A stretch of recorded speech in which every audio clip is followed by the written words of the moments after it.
Recently, I put this into my blog about my changing my course in my path. Um, I was heavily burdened by the information that is finding out with like Robert Graves, Isla Morgan, who made a lot of false claims about the Celts and how it has affected paganism today.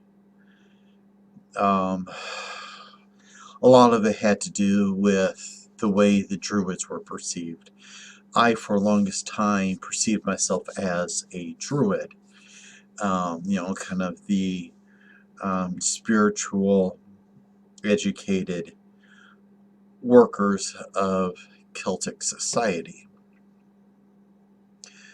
Well, what I came to realize through my own personal journey is that Druids was a class of people, it wasn't a profession, and that the Druids were just the educated people of the Celtic society.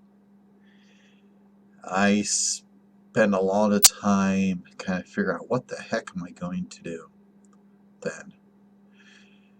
And I have to thank my role-playing books again on this one. Because I used to have a role-playing group called Celtic Fire. These 11 characters were all Celts, and they all had different personas and aspects of me, and it was a way that I expressed myself being a solitary and kind of living on my own. And I was going through all these professions, and the one just kind of struck me.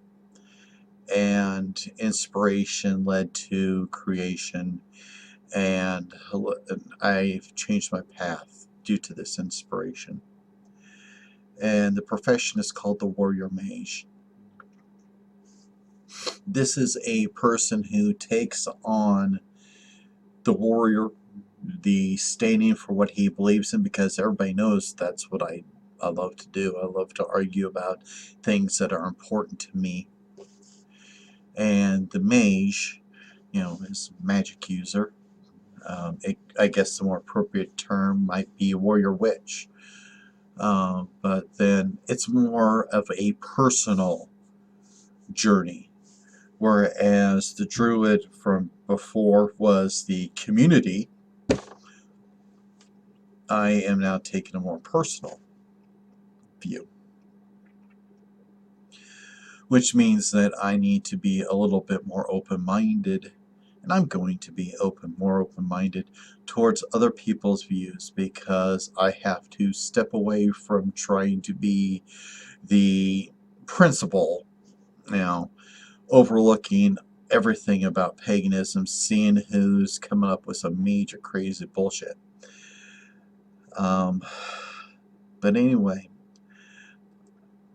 in my personal journey here, I have decided that my sacred tools are going to change a little bit. While I'm still going to have my Adame and my wand, I am going to get rid of a few, well, not get rid of, lessen in value, like the chalice.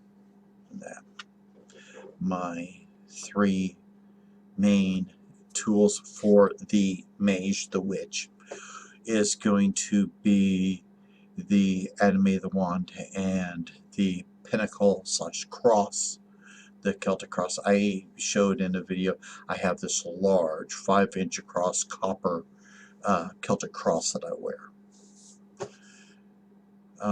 For the warrior aspect, have the fighting tools. We'll have my sword, my staff, and my shield. And because when we fight, we want the magic to be in us when we fight, and so these become sacred as well. So the other night, I painted my shield. I built a shield on my own about 5 years ago. This is very close to what a Celtic shield would have looked like, but I've never painted it. I painted it last night, the other night. This is a metal. This is copper trim around 3/4 inch plywood. Didn't have plywood back then. That's the only thing that's not realistic. It's a Celtic cross, hunter green, copper, blue. I call myself blue. Blue is important to me. Then the white trim. And the warrior's tools would be used for rituals done outside. When I go into a sacred space, I can then use my sword and my staff for ritual magic. And then my shield, good old trusty shield, would actually be used as my altar table. So then my altar table is always there with me. And that is one of the things I've been working on in my path. Thank you. Be at peace.